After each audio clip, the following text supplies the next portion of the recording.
국방부가 2020년에서 2024년 국방중기계획에서 도입을 발표한 합동화력함이 과거 미 해군에서 도입을 포기했던 무기체계로 나타났다. 1990년대 미 해군이 아스널쉽이라는 명칭으로 도입을 추진했으나 적의 공격에 취약하고 다목적 능력이 부족하다는 이유로 미 의회가 계획을 취소했었던 것으로 드러났다. 국회 국방위원회 소속 더불어민주당 박성준 의원, 서울 중구 성동구을 이 국방부로부터 받은 자료에 따르면 새로 도입될 합동화력함은 5000T급 무게의 함대지 유도탄 80발 이상, 근접방어 무기체계와 경어뢰 등 무장이 탑재될 예정이다. 2020년대 후반까지 세 척을 건조해 전력화한다는 계획이다.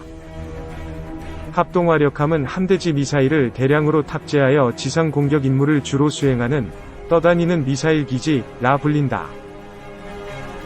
개전 초 적의 미사일 공격으로부터 지상의 아군 주요 군사시설이 피해를 입을 것에 대비하여 해상에서 반격을 준비하는 것이 목적이다.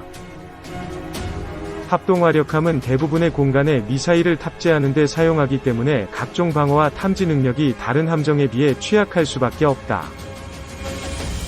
또 함대지 유도탄을 80발 이상 탑재하고 운용되기 때문에 합동화력함이 격파되거나 무력화될 때 해당 전단의 화력 투사량이 절반 이하로 급감해 위험 부담이 크다. 해군은 합동화력함이 계속 이동하기 때문에 적이 탐지하기 어렵고 다른 호위함들과 함께 운용되어 방어력이 충분히 보장된다고 주장하고 있다. 하지만 현재 북한의 무기체계로 합동화력함을 추적하기는 어렵고 중국 러시아의 군사위성, 해상 초계기의 도움을 받는다면 합동화력함을 추적 공격하는 것도 충분히 가능하다는 지적이 나온다. 미군도 이와 같은 이유로 아스널쉽의 도입을 취소하고 해당 역할을 잠수함에 적용했다. SLBM을 탑재한 잠수함에서 SLBM을 제거하고 순항미사일 154발을 탑재한 잠수함으로 개조한 것이다. 다만 한국은 80여 발의 미사일을 탑재할 수 있는 핵 추진 잠수함이 없어 미국처럼 잠수함에 적용할 수는 없다. 현재 미군은 합동화력함과 반대되는 분산된 치명성, 디스트리뷰티드 레설리티 전략을 취하고 있다. 합동화력함처럼 계란을 한 바구니에 담는 것, 이 아닌 모든 함정으로 화력을 분산 강화시켜 함정이 여태 격파되더라도 지속적으로 전투를 수행할 수 있도록 만드는 것이다. 박성준 의원은 합동화력함의 약점이 명확한 만큼 국방부가 이런 약점을 고려해 도입을 재검토할 필요가 있다며 미군의 무기체계나 전략을 완벽히 따라갈 필요는 없으나 미군이 한번 도입하려다 무산됐던 계획인 만큼 신중해야 하고 한국 상황과 운용 가능성을 충분히 고려해야 한다고 강조했다. 2. 군, 한반도 대응, 플랜 B, 계획 북한 떠는 화력함 만든다. 정부가 내년 스텔스 전투기를 탑재할 수 있는 경항공모함 건조 사업을 시작한다.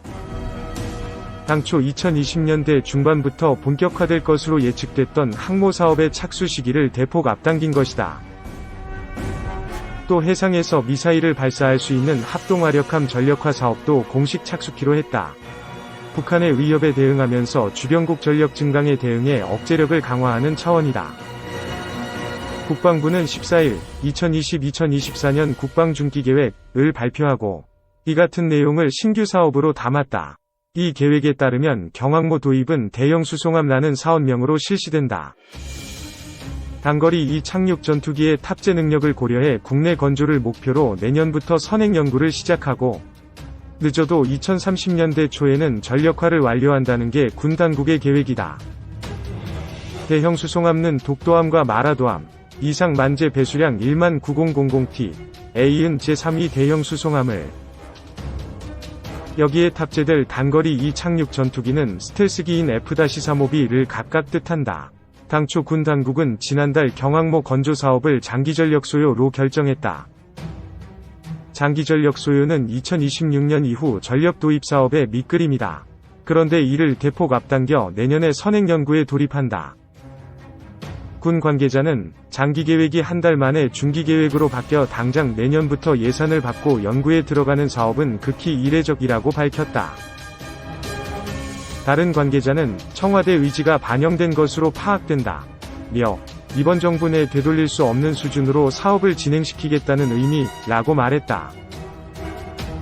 이미 정부 내에선 항모 한 척을 보유하고 있는 중국이 향후 6척의 항모 보유국으로 발돋움하려 하고, 일본 역시 항모 전력 확보에 뛰어든 점을 감안하면 한국도 대응책이 필요하다는 의견이 제시돼 왔다. F-35B 도입과 관련된 연구는 한국국방연구원 KIDA에서 진행돼 다음 달 결과가 나온다고 한다. 한국군 전력 사업에서 처음 제시된 합동화력함 도입도 눈에 띄는 대목이다. 합동화력함은 유사시 적 육상 지역 표적을 바로 타격할 수 있도록 함정에 미사일을 탑재하는 한국판 아스널쉽이다. 본토의 미사일 기지 전체가 초토화되더라도 해상에 상시 떠있는 함정에서 반격 발사가 가능해 적국의 공격 결심을 무디게 만들 수 있다. 이른바 제2격, 세컨드 스트라이크 개념이다.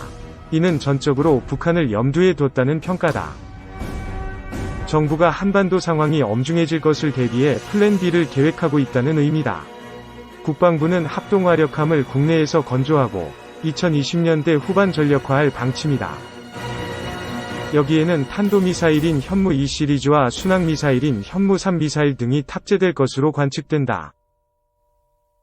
국방부 관계자는 기존 해군 함정 플랫폼이 아닌 새 플랫폼을 설계할 것이라며 4,000에서 5,000T급인 한국형 구축함 KDX급 규모로 2에서 3척 도입을 예상하고 있다. 고 말했다. 경항모와 합동화력함 모두 북한이 민감해하는 무기체계다. 실제 북한은 지난 7일 한국의 무기 도입을 비난하면서 경항모를 거론했다. 북한의 방공망을 뚫고 평양의 주요 목표물을 타격할 수 있는 스텔스기가 탑재되기 때문이다. 또 북한은 1970년대 로켓 발사대를 탑재한 한국의 화력 지원함인 시흥함이 출동하면 비상경계에 들어갔다. 시흥함과 비교할 바가 아닌 합동화력함을 놓고 북한이 강력 반발할 가능성이 있다. 정전탄, 탄소섬유탄, 과전자기 펄스탄, EMP 등 비살상무기 체계도 개발한다. EMP는 강력한 전자기파로 전자기기 내부 회로를 태운다. EMP 공격에 노출된 전자회로는 완전히 타버리기 때문에 복구할 방법이 없다. EMP 공격은 현대 문명을 순식간에 석기시대로 돌려보낼 만큼 치명적이다. 특수한 가리막 시설로 EMP 전자기파를 막을 수 있지만 빈틈을 완벽하게 막아내는 기술을 매우 어렵다. EMP 전자기파는 보통 핵무기 폭발 때 부수적으로 발생한다. 그러나 비핵 EMP도 기술적으로 가능하다. 권용수 전 국방대학교 교수는 배터리에 저장된 전기에너지를 순간적으로 방출해 고출력 전자기파를 만드는 펄스 전력 방식으로 EMP 효과를 만들 수 있다. 며 폭탄처럼 화약을 폭발시켜 전자기파를 만드는 자장 압축 방식도 가능하다. 고 말했다. 국방부는 2020년대 후반까지 EMP 탄전력화를 완료한다는 목표를 세웠다. 국방과학연구소 ED는 1990년대 말부터 극기로 EMP 발생장치 기술을 개발해왔다. 항공기 투하용 폭탄에 탑재할 수 있는 크기와 무게 수준까지 개발을 완성했다고 알려졌다. 군 관계자는 특정 건물이나 수백에 만에서 효과를 가져올 수 있다. 며 무게를 늘려 탄도미사일에 탑재하면 수KM 지역의 EMP 효과를 가져올 수 있다. 고 말했다. 정전탄, 탄소섬유탄, 또 대표적인 비살상 무기로 분류된다.